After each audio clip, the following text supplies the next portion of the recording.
nga pour le roi de la forêt la kanga Zénith oyo depuis 2017 on a raison 100 francs so po nga na bonga na vie to na kufa mandia ya ko belela la papa talela nga likambo ngabo tolingana kae na bolingo ya vrai zala pempiaka ile na bisola mo.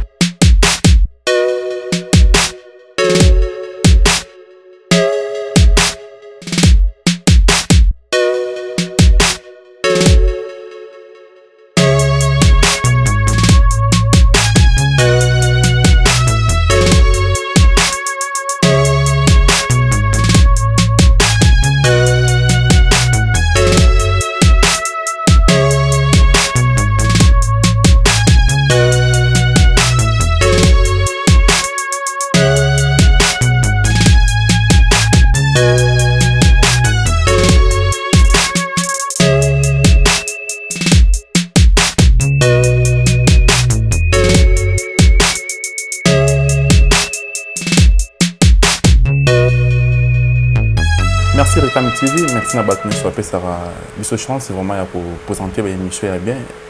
L'émission solo, l'émission Malonga, au besoin. Tant la bande pour vendre et bien autant l'émission à de la presse. Il faut toujours travailler pour le lobby, pour gagner. Ça travaille, pour gagner le rôti. Alors, directement, on a petit mot dans mon boss, c'est Papa Bona. Est-ce que vous allez me dans madame, maman, Rebecca, Recam TV. Tu t'es installé là où tu es. Donc, on a participé dans la technique qui est dans la Julio avec Aimé Bolingo. Comment on est là, ça, Bolingo? On a participé. Juste pour que les musiciens au bas en actualité, les artistes ont une fierté à Congo. Partout, il y a des rumba na biso ya Congo comme Oabenga Odemba. Ça rumba na biso ya Congo. Et on a le artistes na bino obotinenga le bino na comment les coqs chantent. Oboyebi oboyeba obotunanga soa kenda wa azanae aza siko na kati ya siège na ye ato mona ndako kitoko boye ils appellent les coqs. Bonjour. Ouais, bonjour mon frère, bonjour ba fidèle internaute, bonjour ba tout balingaka Recam TV Monde. Et bon s'abonner massivement pour awa ndemo ba news ya bien zalaka pour yepena pour ba tuti na ba palais pour nous ba vraie information. C'est ça. Donc ba fidèle internaute ba mbota trop to lela bino ya trop surtout bino ba bolanda biso na Recam. En tout cas vous allez jamais dessus. Donc na pesi bino ba mbota trop talaka.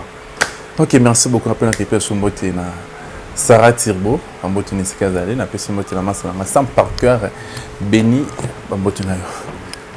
Les coqs. Ouais. Bonne activité. Ouais, l'activité ça va par la grâce de Dieu, tout petit à petit, mais toujours avancé. Donc l'activité ça va. Mais comme ici couvre-feu ko kangabino bien sûr couvre-feu bien que les national, couvre-feu national, les a décrété par l'autorité suprême de la République. Béton à béton. Fachi béton. Fachi béton, il faut toujours respecter. Choix exact, ils ont pour n'appeler bien abisso, puis bien ba fanatique. Mais ils ont bon abisso makasi parce que biso activité ils ont la boutou, activité beaucoup plus c'est boulot, pour visiter bien la répétition. C'est ça. Boulot, avec les bien na concert, mais toujours petit à petit parce que choix exact. Toujours bundaka komisa na ngo muke mais même si biso pena mo makambo et perturber horaire ya l'activité na comme si ba répétition na bino comme trop moi bien sûr netingai depuis ba décréta qui couvre-feu nga nazo répéter sur en publicité na mona ki bon comme nazo répéter en publicité c'est bien bon na répéter en police na palais on y parce que sur le but au répéter en public na ba place où tu répéter il aussi est perturbé par programme et par fanatique donc c'est bon mais moi en tant que humain en tant que responsable na mona qui ont vraiment ils ont dérangé moi ndam ozo mona mutako utabusala fu akata musala pour na souci à l'époque naé a comme la embouteillage na nzela 15h 16h 17h a commis 18h bo betimo muké 19h pour 4 à 20h pour mututu ameka regagner ba domicile naé donc ils ont perturbé mon bouquet. On a déjà qui bon, on a répété dans la police, dans le palais, pour nous préparer pour un album, un single, banini. Et on a qui mieux travaillé dans le palais en police quoi. Ok, voilà. Merci beaucoup les coqs. Mais peut-être si on me fait que quand tu as un projet par rapport à l'activité de l'album, ba projet qui nango il fallait obeta featuring na de la forêt. Oui. Mais comme si on a un projet on a aussi ça ngoté. Non non projet on est ali mon frère projet on est ça donc ba tout ba Hollanda biso projet à le roi de la forêt jamais pour rater on est le quoi le sous. Mais tout le monde a pas conférence na yo mususu bazo au coup l'album ezaki na basuka va yo ezaki moi liboso. Mais bango baye ba bimisi na les rois de la forêt ba beti déjà mais je comprends pas yo toujours aux annonces point. Non ils ont dépendre d'un programme ya mutu. Au moni et logo la ngana les rois de la forêt que je salue en passant le big boss ya Noël Ngama. Donc ça dit ezani ngai na tiango logo la prise na nga suka. On comprend nga. Ça dit il y a des amis au ba tiango pe logo la ba phare na bango. Donc ça dit à saluer logo na grand logo la roi de la forêt comprendre pour et ça la paie bien. De même nanga ngai ce qu'on a lingé za logo la prise na nga mombo ya suka. Vous comprenez peut-être on comprend les philosophies nanga. C'est-à-dire je suis pas trop pressé par rapport à yango bango pe basali baza pressé. Je ne pense pas. Mais nangai eza le roi prise nanga mombo ya suka. Donc c'est-à-dire et le mombo ya suka donc on a sali ba makamsu na moni keba nazongi mbangu mbala mo pas le roi de la forêt mon vieux. Mais donc, moi je vois comme si depuis boyoka qui est rançon avec beta sinis de pareil comme c'est binunion so ba na beaucoup ça ne ba fitting ba pour ça y a ma binunion so boke beta sinis c'est pareil comment ngata on a banda ko sala makamna le roi de la forêt Zénith ezalati Zénith a tout ezalati on comprendre ngai na bandi ko sala makamna le roi de la forêt na bandi depuis 2000 ngana longwe na quitté wenge musique maison mais on a 2013 après 2013 na zalaka en bon terme na vie na betele ba les coq chanter ensemble na saïle banzimba ba campagne électorale na Fabrigas na kinana groupe nanga mobimba nga ko tout le roi de la forêt la kanga Zénith oyo depuis 2017. On a raison. Non j'ai na betela o na betela lo mo. Oui, vous en a raison parce que marambolo ba ezalo kutati. OK, merci. Ba tout ba komi ka mobiliser Nicolo le roi de la forêt. Zénith de Paris. Et ça peut ma bete biso tout aux bana. On comprend biso tout aux bana, tous en a droit, peut devoir, il y a retard la papa sur ça quelque chose photo kendepé. On comprend, on a beaucoup tout le belangoti. Voilà, ngai déjà le roi de la forêt la kanga Zénith en 2017 devant notabilité à Grand Bandou. Alors bah Petio on a connu un bel nzemboté na saïdou de coq chanteur en santé. Abi Petio na go fula e na go mema itina ba Zénith ba image na ngoza. On comprend. On a tout loin de là que Zénith oyo pour aller le parce que Zénith est un défi. Zénith est un défi. On a n'engagé que Zénith ba poto musique ils allaient le soutenir. Ba Zénith on est bétama soutenir na communauté congolaise. Mais le roi de la forêt a l'ingazon sa Zénith. Il bilinga Zénith. Ils ont ma bête. Ce qui peut le roi de la forêt le but choix. À ça la choix n'a pas nanga. Ils appellent ma bête. Ce qui peut le gars ça n'est pas banni. À cause can non Paris en on est beau. Ça vend des trous na ba parler. Et ma Paris non qu'on kalati. Ah. Si tu connais la parité musique indéza universelle. Musique nanga la Paris c'est zalaka. Musique nanga betanga. Mais cet album na yo bon, yo benga un projet, benga un album te, yo ba ya projet, c'est ça non? Dès que tu vas projet na yo salara, on a tout le monde a le rôle là, au banga rano robimisa, blo no po tel la terrain bo en so tali bonnet et mieux tu na déplique na gogan na terrain. Parce que yo tala bonanga na 4 on a boire eloko. Non. Ngai d'abord nature nanga na respectera tout le monde. Moni na banga nanga mututi.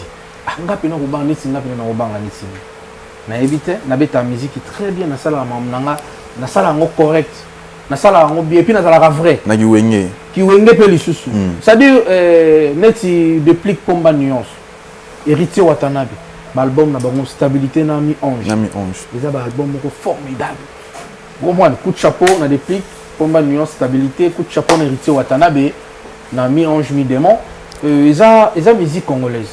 Voilà, pour nga pena bimisa na obanga te nga pena oyaka na kati wana na chepe lo nga et ça la pe mabete na ndimite ke go tcha unité malikuni pas de plique non na dévoiler le mo boto héritier Watanabe donc eza na dévoiler le mo qui na zappé en featuring avec des pliques pour ma nuance. Ah bon. Et puis na saluer place Azali na profiter pe go c'est au mo qui ndepé ko féliciter par rapport à la stabilité na ye album na stabilité et puis héritier Watanabe n'a profité pour féliciter pour l'ami Ange Midema. C'est-à-dire, c'est la musique congolaise. Musique, on a concurrence, elle sera loyale et apportera quelque chose. Vous comprenez?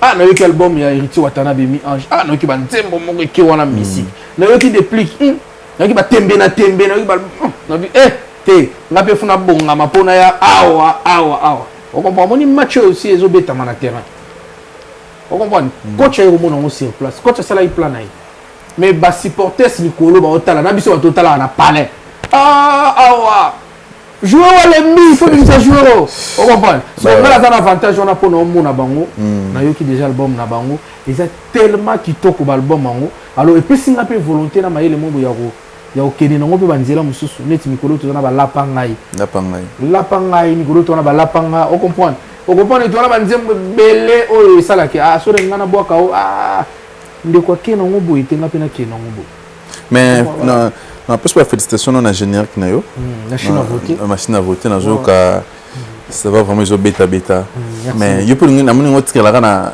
kiwenga générique na moni pe na rumba vraiment ndeti koko soa non nga pe na ndi rumba au moni générique ezala biloko ba animateur on comprend nga pe na pesa ka orientation na pesi on net sur yo ki générique à machine à voter ona oyoka ke ezana moi particularité les coq chante na kati c'est-à-dire nakosala ki wenge parce que za wenge nazana ngona makiloko kimangote mais quelque part moi particularité pe ya les coq ezali on comprend donc la sala ba plagiaté la sala ka plagiaté exact que il faut que tout ça la o déjà c'est salima bien sûr tout ça et salima ka kala mais tout ça la ba mise en jour na ba ndenge mobo on comprend donc voilà donc ngai naza kutu beaucoup plus rumba générique eza biloko ba animateur ba yaka yo na talité crio et zona omeka o yanga o te crio za bien mais sala ngo boye kene na ngo boye te guitare solo na ngo beta makambo les makambo akala et puis makambo tout na lo ba na artiste na ngata to travailler on a parlé to planifier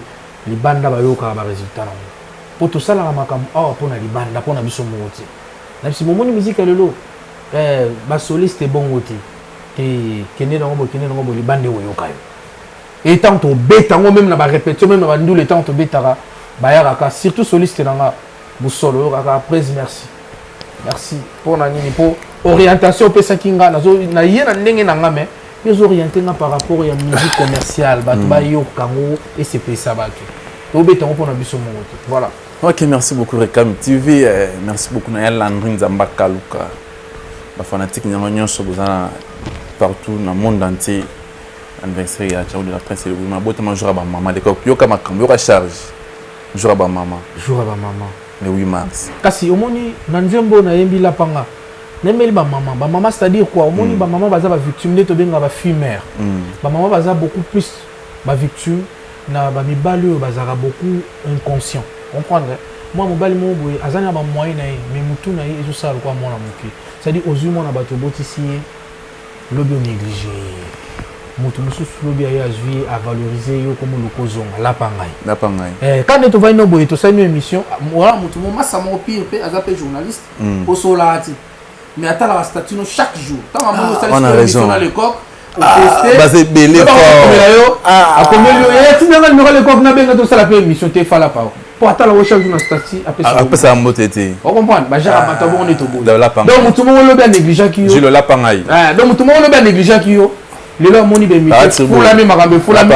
awomo komela yo yaya bonga tanga te na bote lapangai merci beaucoup Rekam TV donc tu aimes bien ces émissions des alangaka maintenant par rapport à 2021 et par rapport à 2020 à 2021 na moni musique na biso pene marché bien ti si musique na biso ko marché ndeni ndeko nango sur longtemps tout na ba pandémie oyo tout na kati ya pandémie oyo ils ont bougé l'économie en monde et bougé l'économie en monde et bébisi makambo nyonso moni bandaki na mars 2020 to komi na mars 2021 ça fait un an déjà il y a turbulence partout dans le monde au monde donc ils ont dérangé au moins économie et puis ils ont dérangé la musique ils ont dérangé vie sociale il y a monde mobimba donc ça dit musique na biso et vous allez bien comment au moment où mutu aza na difficulté ya kosomba ata lipa maintenant osomba musique ndeni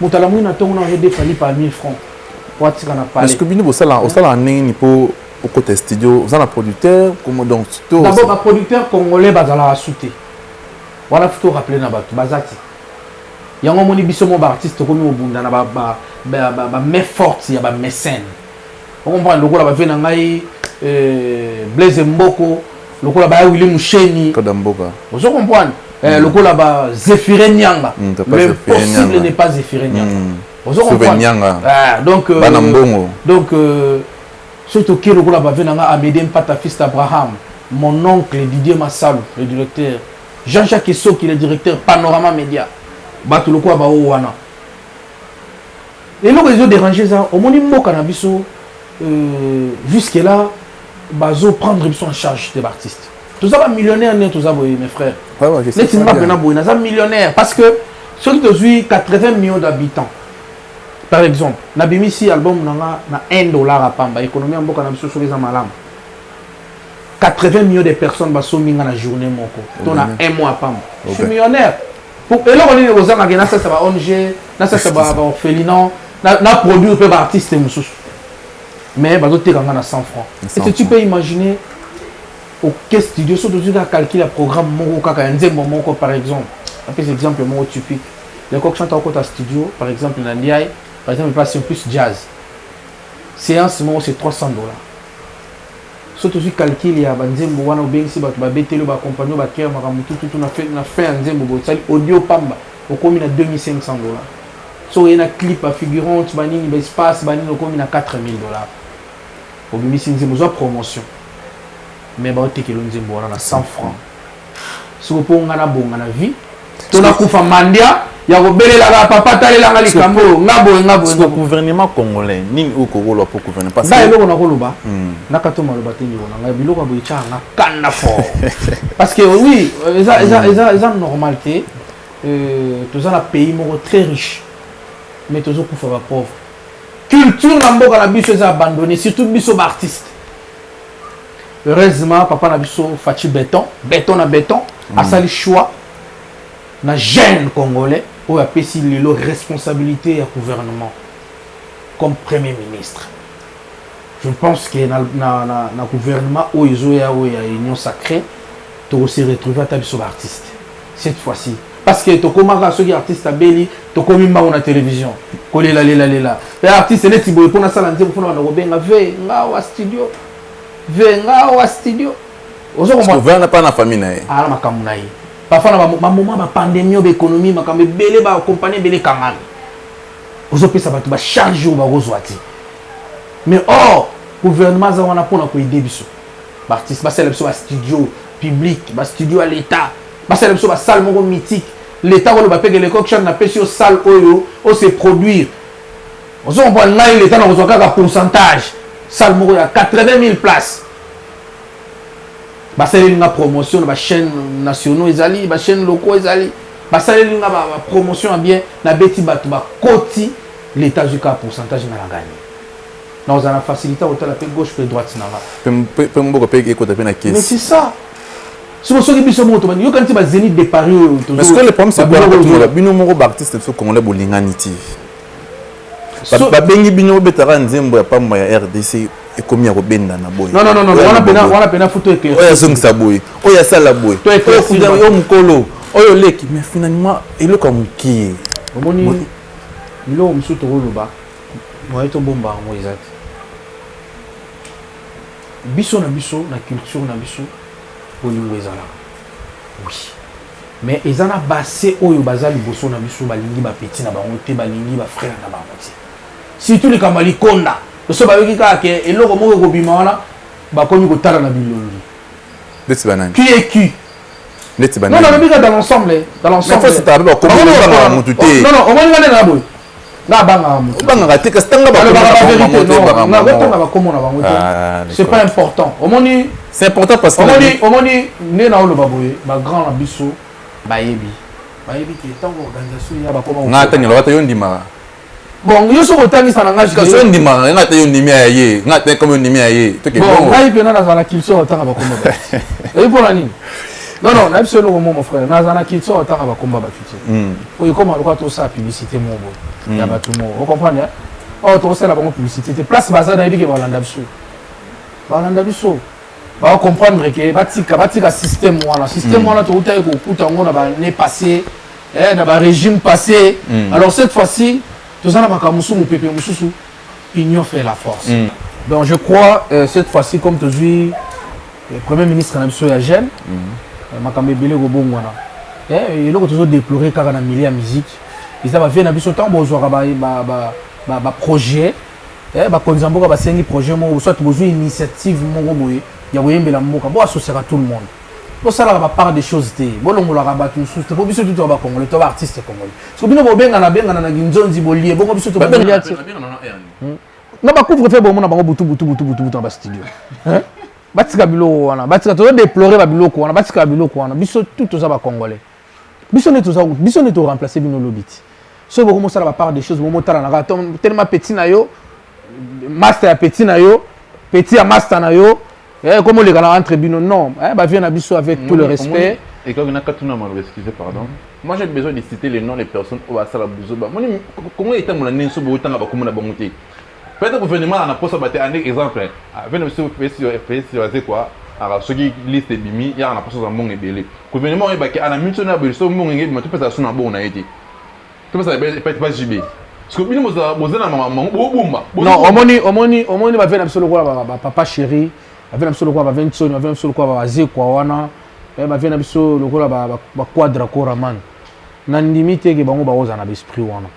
Parce que va venir biso wana ba yebi souffrance biso ba leki na bango toza bango ba beta ba Zénith ba beta ba Olympia biso to ko beta ngote do bazana intérêt fungola biso ntema vous comprenez na ndenge pena ya faute bango ba beti ba Olympia ba Zénith de Paris ba beti ba palais des sports ba ni biso na to beti ngote mais comme na tour na biso et comme ba blocage ba combattant ba kambe belé alors ceux qui moi eloko mo mona ni ndengo wana faut pesa pe moi ouverture moi bon petit va se retrouver rapide ben ba les coques ba tous belé quand les coques ti tous belé bo associer à biso là moi pe lobi bon biso pe ba vie to yemba ti to be ngaka ba petit na biso et ça m'a bête et ça la biso vraiment bien wana ba grand frère na biso je ne pense pas que bango bazana idée wana bango bazaka wana pour nous soutenir pour biso tout ça kana bango wana ba vie wana zo mon tout ça kana bango pour bango ne bazo panza nzela pour biso lelo to se retrouver vie to wana simana bino ba vie o ba yaka na ba idée wana ya olobake to longola ba petit wana bo dénoncer bango ngana na personne pesi pe nanga na accepter nanga te parce que bo tanga ba komona bango mais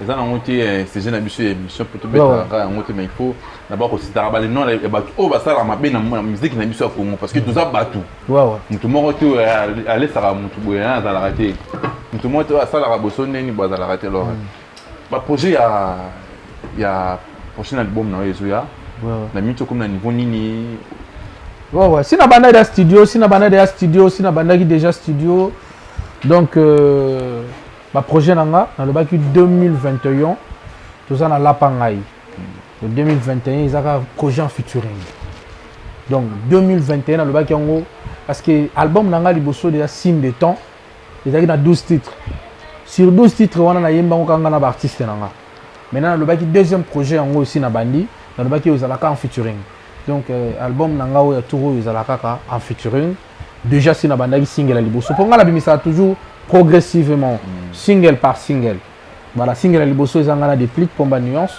ngasi na yemba ki déjà utikala eka correction na ya ko yemba babiloma mike puis to bimisango ezaki prévu na mars le 8 mars mais moi retard epesami je crois mars au kaka sauf imprévu na mars au kaka ebimana ngo yango zo zela teke fo te nazana projet pe na Vibraton piana nazapena projet na ye et puis nazana projet artiste libanda pe donc voilà tu dévoiler en tant que comme un moment opportun et tu dévoiler pour et ça la bien quoi voilà maintenant tu as mis na terrain aux à part générique na yo aux na rumba te na rumba à part générique na misa rumba moko ya zozo ouais et puis mosinzo tazona bamana na tango passé ezali na somona chimene kaka batongaki yo lelo lisusu baluli yo ekuni bazalaki na komisa yo moto nsima babeta ngai mosinzo mopepe wana eza oyo eutai kobima avant machine à voter voilà siko awa nde tozokende na yazwani nye banda yo mpo ya ngai oganya nini yango banda yo negliganga amour ezalaka nde secret kasi oyo komelaki ngai bololo kohumilie ngai tout le temps na société d'église na famille comprendre voilà donc wana banzembo zo ya mikolo lapanga yango tolinganaka ye na bolingo ya vrai zala mpe mpiaka ile na biso lamu puiske mabongani zabolwa koti bolingo koma kofinga kohumilie ngai partout nabondela yo yo boyino koyoka ngai lelo kutinga na motolingo sala zuwa lapanga ye lapanga iko kobota na mokili ezali fendi monde te rido tiakinaki kosekomia salodone zefira lokoti ngai yanga sukolinga apresente ngai lelo mpe na miso bato papa oye lisusu ozongisa nga rido awese lapanga ye lapanga iku lapanga ye bosana ngai papa ye bazwa ngo ya nini atakaza masango pesa te ocomprendre lapanga ye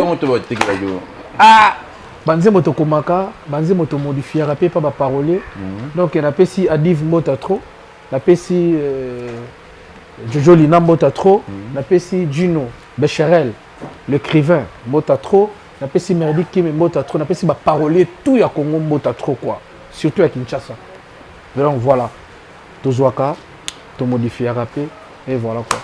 Ok, merci beaucoup Reclam TV, merci beaucoup Suna Batutu après ça toujours chance durant la presse donc toujours travailler quand on est là retravailler merci na pesi sumbote na masalanga moko masalanga 400 par cœur je salue là où tu es na pesi mbote na ngana masalanga sur Jordi est-ce que vous allez bambote na yo maman CC je salue ça c'est la famille na pesi mbote na Irene yaya ba Tribo ya ba Sarah c'est na pesi sumbote ce que vous allez le coq na minute au siko to ba ozana kata studio vous préparer na studio donc naza pena na studio nazo préparer lapangai ils a titre liboso nazo bimisa na projet oyo lapanga yango na obimisa déjà donc à très bientôt vous allez des gens na mato ya batu ba oyo kango donc ils a tube moko kitoko makasi et puis tala na yemi yango suna déplique donc ça la biso bien batu tout bazana besoin ba contact barando bozala za na ngwana bosala ngo soute za c'est-à-dire à dire quoi barando tenga na tikala ozala jamais na rando na bina filé ozala rando na putu le boga ozala rando na Emel Besson te na tikala jamais ozala rando na artiste moko le bas parfois que na tikala jamais kotanga ba kombo na bango na télévision par exemple na question mo boye yango parfois etia ba querelle mo boye etia ba biloko comprendre mais kozala rando na artiste je ne pense pas na ozala jamais rando na bina filé na ozala jamais rando na 1200 na ozala jamais rando na le boga cappuccino vous comprenez voilà donc je ne pense pas ce sont mes frères artistes na ozala jamais na problème na bon donc les coq ndenge za bo azala na problème artiste mon côté nous a problème artiste mon côté mais na milliard d'artistes à la raté c'est ma façon mais c'est ma façon au moni non problème est araboy nga zaka trop milliers te au moins ba millions wana yango ekoma lekoko alalaki ya lobaki bo tozala ekutuna ba lekoko jour ba finga ngandi tozala ekutuna ba lekoko asenge lekoko alobaki bo vous comprenez nga donc ça dit nazana d'abord ça par rapport à éducation en famille ngana éducation na ngai ndenge ba koliselanga naza muto te ya kovanda la place à batu baza ebele nakindati ba milliers batu ba milliers wana ba artiste nakindaka na ngati échange pe eloko te elongolanga pe eloko te pour nga la vrai au monde nga za hypocrite vous comprenez voilà na makambo na bango mususu soki nga muta bengi nga bisinga non le coq chante mon frère naza na besoin na yo tala naza na besoin boye pembe na yo boye boye pourquoi pas pomba nuance benga nga lobi azana événement na yé il y a match à football na terrain na soager je crois nazaki artiste liboso comment et puis na comment avant match banda vous comprenez voilà donc c'est un peu ça donc ils ont ngoté que funa zalaka na millier non na éviter ba millier pour na ba makambo ebele oh parfois au mona kingani na kingani baloba na raté mais tant yo kangami na kingani comme fait rando kingani au koti vous comprenez raison pour laquelle na ba million question moi plutôt ilingani le gouvernement était ba budget na ngwaje le but les coco pour na 5 musiciens mon na Congo na yo mo pe na kati OK pour nté RDC Libanda. La génération na yo. Parce que yo moro, je ne sais pas si dans la génération nini. Tu es dans la génération la bonne musique. Bon, ça va. Moi, je peux 4 musiciens. Yo tu le bien tangelo 4. Basé belé mais non tant à 4. Oh yo 5 à 4. Nanga mo 5. Yo mo 5e.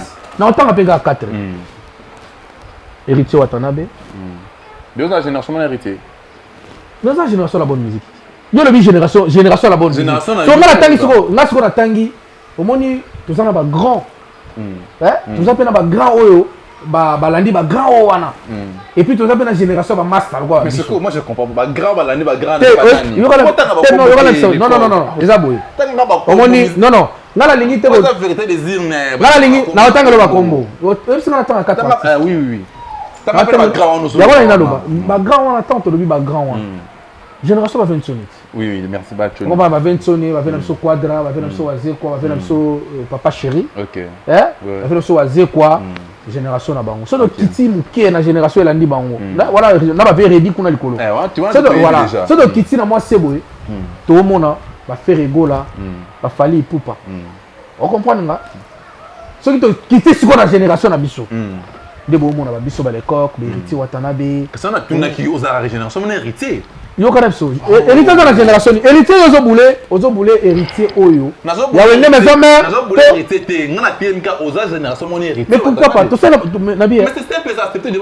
oui c'est tout obi génération ngala zo lobela les génération de musique oyo batu ba pensaka te génération na lobela les génération la bonne musique héritier fait du bon musique de la bonne musique héritier à salara de la bonne musique les coqs chantent à salara de la bonne musique Fabrigas à salara de la bonne musique Déplique Pomba à salara de la bonne musique voilà là dans la génération à la bonne musique donc c'est que héritier la génération bonne musique il y a la bonne musique à ça la bonne musique donc c'est que besoin de génération de Fabrigas héritier Watanabe répété ce coup Fabrigas héritier Watanabe Déplique Pomba les coqs chantent dans la génération la bonne musique yo c'est au monde héritier Watanabe beta manze mon mari to Fabrigas beta manze mon mari to déplique beta manze mon mari mais tant yo tangi musique te kene nga pena to kendi tant yo tangi ba 4 tangi wana o se robino mondibu wapi na lobi o lobi nini o te robino mondibu tie wapi non yo o lobi nga la tanga 4 na tayi 4 na tangi o te yo ipsinga non to kene na mo pena na réalité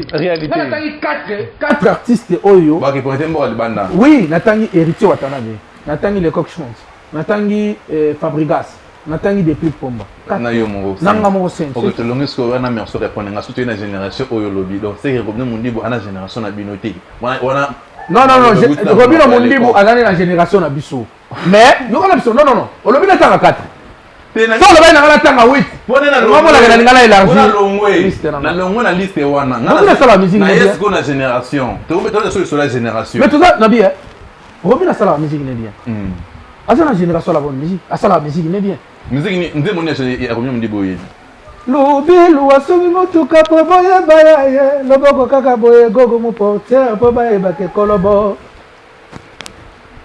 ozonga tira mambwana ngala zala te c'est yo boya donc no ke bongo donc anza musique na bisa ko non Robino Mondibu bon yale ana génération Ibraton yale asa la génération na biso la bonne musique mais autant il était pour une mais autant na loba Olivier est-ce que vous avez asa non nzembo te asa album te bona ochena na bonne musique ngi iso tolo ba magam mais asa nzembo na kata non wala maison mère te wana orchestre 20 sonnet papa wana orchestre 20 sonnet et bon asa orchestre héritier Watanabe na la team de Wata Sigoyo non mais bon on a vérité nako chape na patron de mes placement te na tangi de héritier Watanabe parce qu'on entend sur musicien dans orchestre na tie placement héritier mais il va pas de place à ministère azalaka sala album na isimba azalaka longwa ce qui peut le Olivier longwa beti album mais simbi to chait to boya vous c'est simbi te boche peut-être mais to chait mais simbi mais on ne pas on a tie héritier album te non Robino non chiffre 9 album banzemo na ye moko pour aller dans la bonne musique au moins que ça la musique une orchestre à mutu bazolio charge les oiseaux de la charge pas le roi de la forêt on va prendre un nemo autant on a mon le roi de la forêt Ce minute on obeta lisolo ke batu ba longwa na orchestre wana basali makambo na bango zo pesa c'est pas facile. Vous comprenez nga et ba masa na biso bazana ba orchestre batu so ba longwe lelo basali makambo na bango ke pesi to tcha bango mais ensuite on ta bazana na orchestre batu bazana no kuna ba travailler na voilà pour na tcha na ça jamais ata yo moko la c'est que ça problème Olivier Namuno non ça n'a rien na lobi kaka exact boya te exact vérité ya musique congolaise non tout le monde a vérité pourquoi pas la vérité c'est la vérité natangi héritier Watanabe oza patron na ye on attend à mais tanga pata ba mien de son tanga taba mais yo tuninga 4 kuna 4 dans les bon to ba saliste mais 4 c'est lui wana Génération à la bonne musique. Oui. La bonne musique. C'était les 4. Mais quand si on te réveille dans la tanga 4, na tangi 4. Mais là to ke nisiko na memo siko na logique. Na 4 génération à la bonne musique, tous on a artiste et belé. Oh ba ça la bonne musique. Notamment ba miel de son, ba ça la bonne musique. OK. To ke des batade de Montiki. Ba ça la bonne musique. Quoi s'il te plaît. Comprendre. Surtout que le ko la ba banani sus ba les boga ba Riss Matadien El Rice ça la musique na bango bien mais yo obi na ngala tanga 4 te 4 on est qui ba oba ko connaître mboka libana ah voilà parce qu'on a la bonne musique on a la bonne musique surtout tangi langa la bonne musique quand c'est la bonne musique on a tangi le ba Riss Matadien tangi le ba Yale Ibraton piano le contre-maître na tangi le sunani na tangi le sunani et puis c'est ensemble les ama kasi Thomas Kassi par exemple nani Bina Filé. Vous comprenez? Bien affilé ça dans la bonne musique. Mon côté qui était. Na tangi était pas. Non. Ngala ko zana kana na bien affilé to wela ni mama oya. Vraiment. Ayelemba abeti. Non. Bala poto, bala partout, tu vas Holandanga, partout ba Holandanga. Na tikala jamais ko zana polémique. Na estilité nga zaka wana. Continuez. Otangi bien affilé bo dizamata za. Dizamata za. Azana obundana wa sala album te. Obi c'est des singles. Ni mona ikoto. Ni mona na mundimuti. Likok. To tika na makambo. To te nini. Abi place on a chez Fabrice. Hein? So lui to kende skona ba comparaison bi. To chape be 40. Biso to bani makambo mbulani. Kena ngabongo. Ngabe na keno bongo. Zo na esko za wana. Tezela biso bani makambo na bambulani. Ba Fabrice wana. Babani makambo na bambola ni ba déplique babani makambo. Papa malobelo mona TV benga ka ministère moi mukina TV. Te ba bengi mona mutete. Merci. Ngala tso benga mutu. Ese si to vanda na bengi de mona mutu. Dans OK déjà to banda musique na ba. Est-ce que vous comprenez nga? OK. Na mutu azana 3 ans d'expérience ya musique. Na carrière na ye professionnelle, carrière en solo professionnelle. Na mutu azana une année pas moi. Bazana même expérience. Je ne pense pas. Bakou par exemple ngala joué. To Fabrice a joué, to déplique a joué. Na individualité tant to longwe pa Vincent wenge musique na jamais. Ba difficulté to rencontrer, ba on a ba rencontrer motin. Vous comprenez? Ba rencontrer na ba difficulté wana ti. Au moins au début tant longwe l'orchestre ba ni mu pepe wana oya. Mais tant o tika la seule. O logo yo héritier watana bazaro lo bananga ngwa. Tant ba massa na ba Fabregas, ba café room ba déplique ba ya. Et bouleversa wenge na ndenga ba jeter. Vous comprenez? Batu musuku tu bali bakima. Bazone ba tanga ko. Comprenez? Zela ba betelo lisolo moto ngawolo bango tu. Donc ngawolo bango troti. Tukali ka lokwa bana betike mombo. Po wenge soki Fabrice awe mana déplique nanga na café room. Au moins batu bakomi ka yeke. Sikoyo mu pepe wana ba ya ba yena ngo il faut maîtriser ngo. El Rice Matadien. Vous comprenez? Héritier watana ba pesanga conseil mo bi à l'époque. Ils yo petango yaki batu babangaki. Vous comprenez? Mais les locaux normal. Le soko yo po ba yebi ke ko yemba ko ba pesa boy. Donc ils ndenge mo pe na ba massa ne ba ye panique te bolinga bango bondima bango ils mo pepe na bango. Boza panique te egoleka. Bo koma na bino normal. OK. Vous comprenez nga? Comment? Tant on a vandi sikoyo. Nako koma bia makambo yo héritier lo balanga bi. Ba misuku to bakima tango le eboalote aya awa. Et pourquoi bazako bengi nzulu câble pour na biloko wana. Abisinga bile coq. Ba misuku ba yaka moni yebo les professionnels. Soka yembi wana se wana rare soka chebo ilazama mbumeki. OK boy. Soka zongi ba musuba ke. Boko ba abisinga me ba musuba ba luka ko kima awa.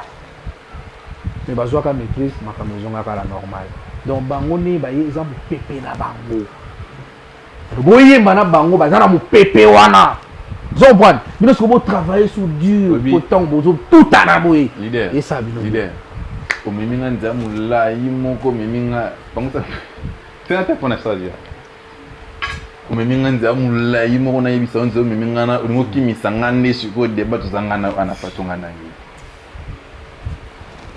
otangi mpena babina file otangi bayale boyi biza match soki atangi so materazi oboya ye te non naboya c'est-à-dire quoi soki atangi losusu nani kakoseda oboya ye soki atangi losusu nani maso nani oyo babengi ne auta pas vena se faire gola nani zela mpe tolisolo moko eza na master moko auta mpe pa Fabrice ayemba bien boye Beckham ebi nazala fanatique na ye dépasse oyemba na Oli 5 ayembaka bien il pas en génération il y a une génération na biso te il y a un orchestre Fabrice alors album orchestre Fabrice mais eza parmi ba chanteur oyo ngana orchestre na zai ko préférer koyoka so veni bo yoka Beckham oyemba naza kosepela na garçon na pesi mbote passe za Patrick Beckham vous comprenez laisse ba 10 à match ba vocal ne muso sala on ça la fait bien bango to bazana ba Yasser banana ba Thierry Mugler na boyi nde ko chaba non zela na betela na boyi nde ko chaba ngo na click wana po bazana na click wana ti mais na boyi bango ti donc confirmation pena yo boyi bango te nga na boyi bango te mais na boyi nde ko kotisa bango na noyau wana de 4 de 5 wana voilà OK merci beaucoup Ricam TV mais ce que le bina élargir de voilà voilà bateau que nous représenter Mboka Libanda mais bateau va savoir la bonne musique va belé OK merci beaucoup va belé félicitations merci Ricam TV to comme déjà na suka émission na biso to comme déjà rechuté merci encore na mauvais Thierry Bouda mon appareil à toi masalanga ya niki WhatsApp je sali masalanga mutu ya Nzambe na kati États-Unis wana pa passage mboto nisiko dali de coquer ouais émission nga vérité des urnes ouais suka émission nga tout ça la système mo boy nga na tangi loka ba comme ba musicien yimbilanga ba nzembo na bango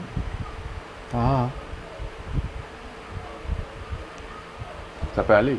Pourquoi pas? Ceux qui n'ont bien voté, n'ont pas bien voté. T'es au Yéba. Et ça m'a bête. Il y a un bit. Ceux qui ont bien voté, il y a mutu qui ngandi artiste tel. Ceux qui n'ont bien voté, nous allons se faire. N'a personne n'entend qu'il y a des bateaux à la bango, mais la bango, pas de problème. Mais des sons.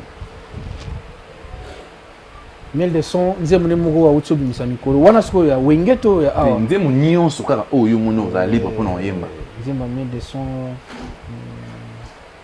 nzemu moko yemba na vie na coréen nzemba ngo kimanga tuzana ba seconde tena yebi so il legito de sauter te to le kango non na ozongi na osima na yemba nzemu mona préférence nzemu moko yemba ayembela vie na kore kinsansi na boye liango na lokoso pone bake na lingayo lingayo nze moko ayembela vie na kore kinsansi c'est-à-dire motikile faux chrétien yana baki na dada pasie gezali wanga utabo mwana zinyala boko de rote mafuta comprendre ozali nanga nzoto na mesana ko bondela yo mama mabe lingayo na limite mososo kanze mungo kimanga mwakala tade de monti kile ayemba nzembo ya nzembo ne mona lingango boye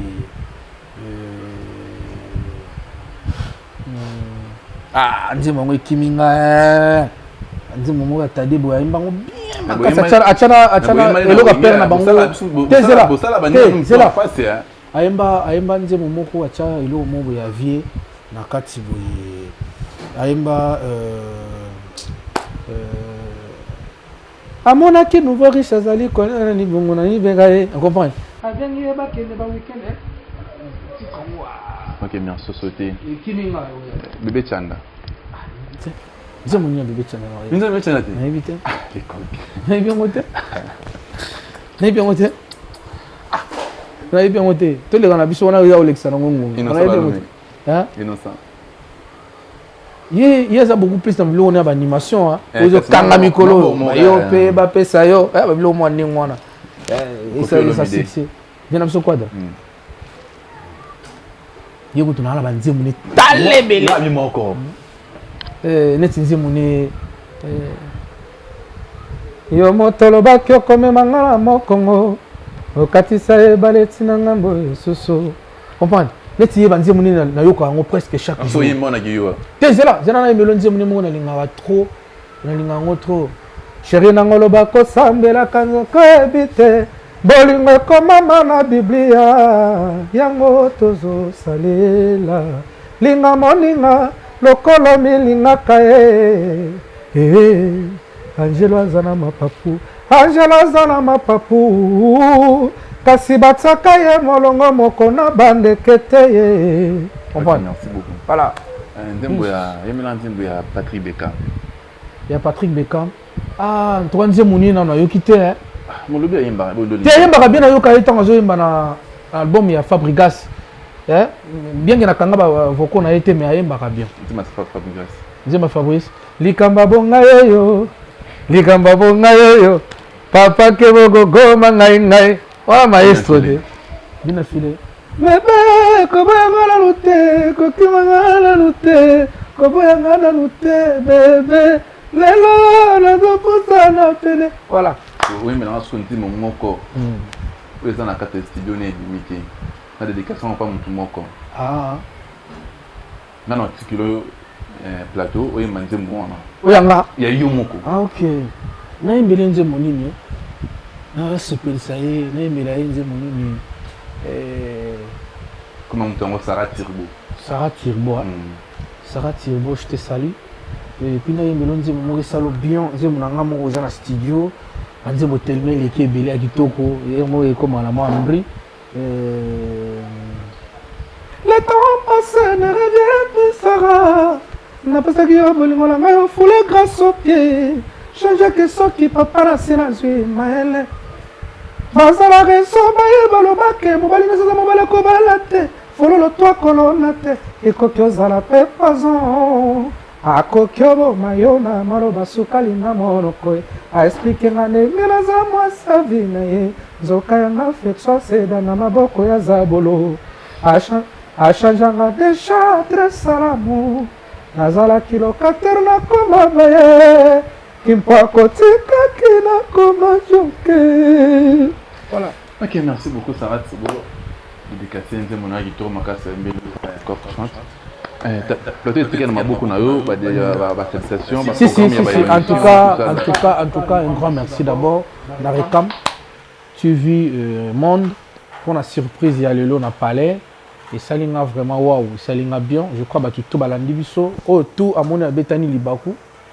Na nzela le coq chante ay baka ndenga kolimbisa. Moni makamsu to lobaka. Batumsu bazwa ngo na ndenge na bango. Donc je crois mission na biso l'équipe kitoko na pesi mbote na batu tout au balandi biso. Na pesi mbote d'abord on avait dans kwa bicho. Na Paris, Kakessa na Paris, kwa bicho Kakessa na Paris, vient dans les mi batu na poto ya kala. Et puis Papa Zéphirin Nyanga. L'impossible n'est pas Zéphirin Nyanga. Donc mon oncle Didier Massalou, mon oncle chéri, Didier Massalou. Et puis le directeur Jean-Jacques Soki a m'aidé Mpata fils d'Abraham. Na Pessimbote na venanga Pichulo Ndala na Paris. Et puis Chimène Kumbi. Maman Chimène Kumbi na Paris wana donc balobi Kenzo l'envin et le Pamba quoi. Donc na Pessimbote na venanga Julien Waka Bavaria ou azolanda biso partir à Londres. Venanga Abolatela na Londres. Venanga Mfumu na Bilbao qui m'a follow en Espagne. Venanga lui qui poule na Paris, venanga Sivis Ngodi ya Mama Julie. Et puis na pesi mon ami Steve Nzamba le Camortero na kati ya Lubumbashi. Balobi 3 fistons mikolo ba pesa makambo. Fiston Kimana, fiston Kalala, fiston Sembo Mvuluzi. Donc fiston Kimana, fiston Kalala, fiston Sembo Mvuluzi. Donc 3 fistons on a des ba pesa makambo mikolo. Un grand merci na équipe technique tout, il y a Recam donc Binotou na leli bino ya trop et puis na pesi Frisia Ongeni na matonge bambota trop vie na ngai Guy Makobo na Lyon ya Guy Makobo na Lyon donc ba promesse na yo to kozela kaka et puis batutu na utaki kikwit pour na hommage à vie na King Kester Emene en Kwamambo plein à craquer en tout cas ba ressortissant tout ya grand bandundu un grand merci pour notre soutien na bino ndenge bo soutenaki artiste na bino le coq chante donc batutu ya Paris batutu ya Londres batutu Espagne batutu ya Suisse vient nga Willy Mauma et puis na moni vient nga JC Mangala na kati ya Suisse Irlande et puis na moni Julieta hein fumuti na kati États-Unis States quoi na pesi bino bambota trop Belinda Canon quoi maman Erlin na pesi bino pe bambota trop vient ngai Aimé Kauka na Dallas na pesi bino bambota trop oye bakandinga ko soutenir petit na bino masolo yango yo album ezali naza na studio na lobaki te naza na studio bobenga na plus 243 89 83 70 297 plus 243 89 83 70 297 vient nga Blaise Mboko le président Blaise Mboko ya Mama Lydie en tout cas rien à dire quoi il guette Koufar puis famille Koufar mobimba na pesi bino bambota trop petit na ngai Sadej Kimana na pesi bambota trop place aux ali quoi merci beaucoup Rekam TV merci beaucoup na pour l'équipe technique na ngai Jules avec Aimé na pesi bambota na bino na pesi mbote na mtu moko atikali Valina bébé à papa je te salue ciao bisous bye et mikata